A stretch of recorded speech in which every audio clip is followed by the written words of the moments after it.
Clara didn't try to defend herself. The truth was out, and there was nothing she could say to make it right. Mark's silence was worse than yelling. He packed a bag that night and left without telling her where he was going. Lena stopped speaking to her entirely. Ethan tried calling, but Clara didn't answer. She couldn't. Everything felt hollow. The next day, she left the house. No plan, no destination, just a suitcase and her car. She checked into a small apartment across town. No family pictures on the walls, no warmth, just space to think, to unravel. The guilt was constant, a dull ache under her skin. Every sound reminded her of what she'd lost. Every memory was sharp. She couldn't sleep without hearing the silence between her and Mark. The night he asked the question. Ethan showed up a week later. He looked tired, worn down. He asked if she was okay. She said no. He reached for her hand. She pulled away. There was nothing left to protect and nothing left to build. Whatever they had, it didn't survive the truth. It was a fantasy, beautiful in secret, but broken in daylight. She told him to leave. He did. Months passed. She started working part-time at a bookstore. No one knew her. No one asked questions. She saw Mark once, across a parking lot. He didn't see her. Or maybe he did and chose not to look. She didn't blame him. She barely recognized herself either. Ethan stopped trying to contact her. She heard from a mutual friend that he moved to another city, took a job in design, was doing well. She was glad but felt no peace. What they had destroyed everything that mattered. And for what? A brief moment of being seen? A stolen illusion?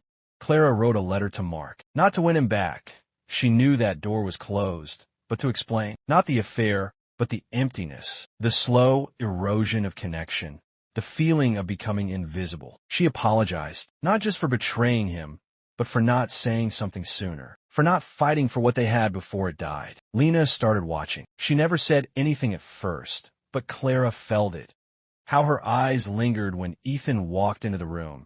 How her questions carried a double meaning. Clara avoided her gaze, spoke less around her, hoping silence would dissolve suspicion. It didn't. One afternoon, Clara saw Lena staring at her scarf. She'd left it draped over a chair, and Ethan had borrowed it once during a chilly morning. His cologne still lingered faintly on the fabric. Lena's nose twitched, her expression unreadable. She folded it carefully, said nothing. Clara's stomach tightened. Clara tried to end things. She told Ethan it had gone too far, that people were noticing. He stood still, staring at her like he didn't believe what he was hearing. She said she needed space. He nodded but didn't move. When she turned to walk away, he whispered that he loved her. It stopped her in her tracks. She didn't turn around. She couldn't. Lena followed Ethan one day, quiet and careful. She watched as he entered a small hotel on the edge of town. 10 minutes later, Clara walked in. The truth hit like ice. She stayed in her car for an hour, unable to cry, unable to speak. When Ethan came home that night, she confronted him. Her voice was steady, cold. "Are you sleeping with her?" He froze. His silence confirmed everything. Lena gave him a choice.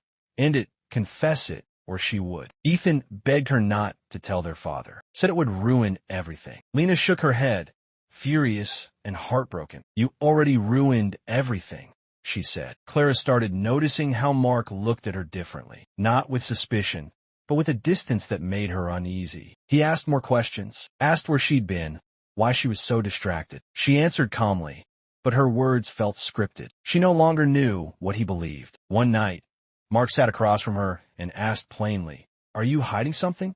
Clara's lips parted, but she couldn't speak. Her silence hung heavy. He didn't push BU. Clara found herself waiting for Mark to leave the house more often. She didn't admit it, not even in her own thoughts, but her actions betrayed her. Ethan was always around when Mark wasn't. He started helping with little things, folding laundry, chopping vegetables, carrying groceries. He was attentive, soft-spoken, never overstepping, but always present. She noticed how his eyes lingered. He never said anything suggestive, never touched her unnecessarily, but the air between them had shifted. Every moment alone felt thick with what they weren't saying. One afternoon, she laughed at something he said. She couldn't remember the joke. What she remembered was the way he looked at her after, like he'd been waiting to hear that sound from her. It stopped her mid-laugh. She looked away, cheeks warm. He didn't. That night, she stood longer in front of the mirror, adjusting her blouse, wondering if it was obvious. It started with a brush of hands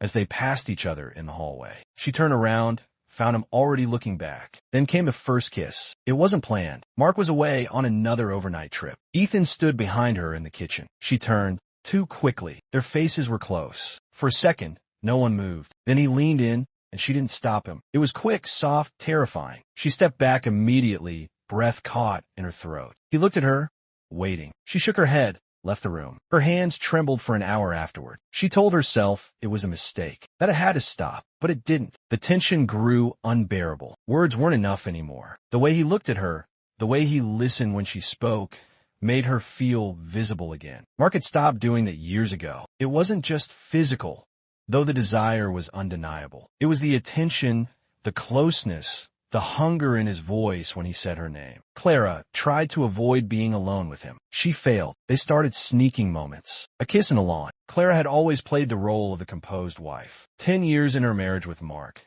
her days followed a quiet rhythm, one that dulled rather than soothed. Her husband, once attentive, had turned into a man who buried himself in business meetings and business trips. Dinners were quiet. Conversations were mechanical. Even his glances felt like afterthoughts. She missed being seen. When Ethan came back home from college, Clara didn't expect to feel anything. He was her stepson. She helped raise him. But time had changed him. The boy who left with messy hair and half-grown stubble had returned confident, sharp-eyed, and charming in a quiet way. She noticed, but told herself not to. Then she noticed him noticing her. Ethan hugged her at the door when he arrived, his hands resting just a second longer on her back than necessary. Maybe it was the wine. Maybe it was loneliness. But her heart skipped. She stepped back, laughed too softly, and avoided looking into his eyes. But her mind kept replaying the contact over and over. At dinner that night, Mark barely acknowledged either of them. He discussed a new client, rambled about contracts, and scrolled through emails between bites. Ethan listened politely. Clara didn't speak much. She watched Ethan from across the table. He'd grown into his features, angular, mature, calm. Her fork hovered in midair. She caught herself staring. Ethan helped clear the dishes. When their fingers touched over a plate, Clara drew her hand back like it burned. Ethan gave a small smile, unspoken but unmistakable. She couldn't place what was in his eyes, confidence or curiosity. She didn't want to guess, but it lingered in her thoughts as she lay in bed that night, staring at the ceiling, listening to Mark snore beside her. Over the next few days, Clara started noticing the way Ethan moved around the house. The towels that disappeared after he showered, his scent in the hallway, the way his voice dropped lower when they were alone.